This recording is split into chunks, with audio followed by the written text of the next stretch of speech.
திருவருகை காலம் எண்ணுகிறீர்கள். இஸ்ரேல் மக்கள் மெசியாவின் வருகைக்காக காத்திருந்தது போல நாமும் காத்திருப்போம். 10 கன்னியர்கள் விளக்குகளுடன் ஆண்டவரின் வருகைக்காக காத்திருந்தனர். அவர்களைப் போல நாமும் மணமகனின் வருகைக்காக இந்த 4 காலத்தில் தயாரிக்க வேண்டும் என்பதை அடையாளப்படுத்தியிருக்கிறது. முதல் மெழுகுதிரி ஊதா நிறம் எதிர்நோக்கி அடையாளப்படுத்தியுள்ளது. இரண்டாம் மெழுகுதிரி ஊதா நிறம் நம்பிக்கை அடையாளப்படுத்தியுள்ளது.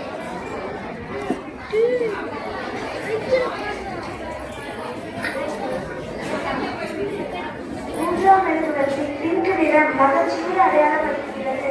நான்காம் மெழுகுவர்த்தி ஊதா நிறம் அன்பை அடையாளப்படுத்துகிறது. ஐந்தாம் மெழுகுவர்த்தி வெள்ளை நிறம் தூய்மை மாண்பையும் அடையாளப்படுத்துகிறது.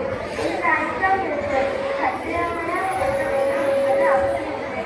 இந்த திருவருகை கால மெழுகுவர்த்தி கிறிஸ்துவின் கல்யாண வாழ்க்கை என்பதை கிறிஸ்துவை கடுமையான உள்ளத்திற்கு வரவேற்க வேண்டும் என்பது கட்டி நமக்கு அடையாளப்படுத்துகிறது.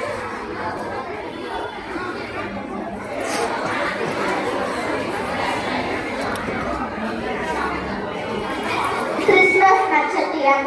அனைத்து கிறிஸ்துமஸ் அலங்காரங்களிலும் மிக முக்கியமான அம்சம் நட்சத்திரம். வீடுகளின் மேற்கூரைகளிலும் கிறிஸ்துமஸ் மரத்தின் உச்சியிலும் நட்சத்திரம் தொங்குவதை நாம் எப்போதும் பார்க்கின்றோம். இந்த நட்சத்திரம் பெத்லகேமின் நட்சத்திரத்தை குறிக்கின்றது. இயேசுவின் பிறப்பை வெளிப்படுத்துகிறது. கிறிஸ்துமஸ் கொண்டாட்டத்தின் துவக்கமாக அனைத்து தேவாலயங்கள் மற்றும் கிறிஸ்தவர்களின் இல்லங்களில் நட்சத்திரம் போடப்படுகின்றது. இயேசு பிறந்த போது வானில் தோன்றிய நட்சத்திரத்தின் அடையாளமாக தான் வீடுகளில் பெரிய நட்சத்திரங்களை அலங்காரமாக தொங்குவிடுகின்றனர். அவர்கள் எங்கள் இல்லங்களில் இயேசு பிறந்திருக்கிறார் என அறிவித்து மகிழ்கின்றனர். கிறிஸ்துமஸ் குடில். மிருகங்கள் தொழுவித்தில் இயேசு பிறந்த காட்சியை உலகிலேயே முதலாக அமைத்தவர் புனித பிரான்சிஸ் அசிசியார் தான். இயேசுவை போலவே வாழ வேண்டும், ஏழையாக இருக்க வேண்டும் என ஆசைப்பட்டதால் இறப்பதற்கு 3 ஆண்டுகளுக்கு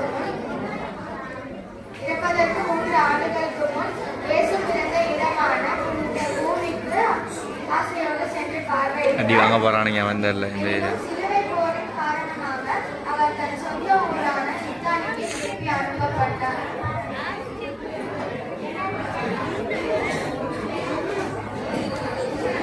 இயேசு வாழ்ந்த இடங்களில் இருக்க முடியாத சூழ்நிலையில் இயேசுவின் வாழ்க்கையை காட்சியாக அமைக்க வேண்டும் என எண்ணினார். 1723 கிறிஸ்து பிறப்பு விழாவின் போது கிரெச்சோ என்னும் ஊரில் இயேசு பிறந்த காட்சியை உயிருள்ள மனிதர்கள் மிருகங்கள் வைத்து காட்சிப்படுத்தினார். இதுதான் உலகின் முதல் குடிலாகும். இப்படிதான் தொடங்கியது கிறிஸ்துமஸ் குடில் அமைக்கும் வழக்கம்.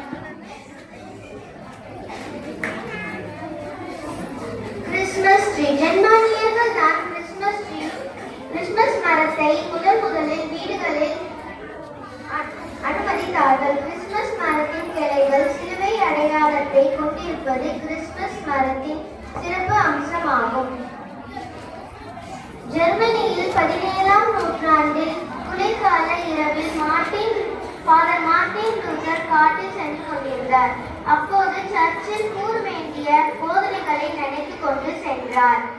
காட்டின் இருளை கண்டு மிருகங்களை கண்டு பயந்து போனார். கடவுளிடம் வேண்டிக் கொண்டே சென்றார். அப்போது திடீரென காட்டில் ஒரு மரம் நீல நிறத்திலும் வெள்ளி நிறத்திலும் விளக்கு போல் நட்சத்திரங்கள் மின்னலை பார்த்தார். அது இயேசுவின் பிரசனமாக உணர்ந்தார். அந்த சிறிய மரத்தை எடுத்துக்கொண்டு வீட்டுக்கு வந்து வீட்டில் உள்ள அனைவரிடமும் நடந்ததை பகிர்ந்து கொண்டார். அவரை வழி நடத்திய நட்சத்திரனின் ஒளி இறைவன் தான். அன்று முதல் கிறிஸ்துமஸ் மரத்திற்கு மெழுகுவர்த்தி ஏற்றி வைக்கும் பழக்கம் தொடங்கியது. அதுபோல் கிறிஸ்துமஸ் மரத்தின் முக்கோண வடிவம் தந்தை மகன் தூய ஆவி என்னும்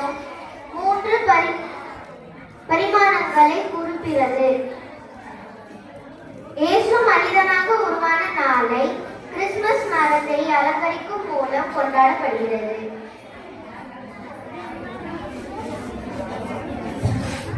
கிறிஸ்துமஸ் தாத்தா சாண்டா கிளாஸ் கற்பனையில் உருவாக்கப்பட்ட ஒரு பாத்திரம். கிறிஸ்துமஸ் தாத்தா என்றவுடன் எல்லோருக்கும் நினைவுக்கு வருவது கருத்த உடல், பனிப்புள்ளாய், சிவந்த கண்ண கதுகுடல், சிவப்பு ஆடை, குறும்பு கண்கள், தோளிலே மூட்டை இவைகள் தான். ஆனால் உண்மையில் நிக்கோலஸ் எனும் புனித பாதிரியார் துருக்கியில் பிஷப்பாயிருந்து பல ஏழைகளிலிருந்து உயர்ந்தெடுத்தார். டாக்டர் கிளமெண்ட் என்பவரை இப்பாத்திரத்தை உருவாக்கினார். அன்பு, நல்லுறவு, தாராள மனம், குழந்தையிடையே விருப்பம் ஆகிய நற்குணங்களுக்குரியவர் இந்த செயின்ட் நிக்கோலஸ். அவர் தனக்குரிய விருந்த நாளன்று டிசம்பர் 6 குழந்தைகளுக்கு பரிசு கொடுத்து மகிழ்ந்தார். இவ்வாறாகவே நிக்கோலஸ் என்ற சாண்டா கிளாஸ் நம் மத்தியில் பிரபலமானார்.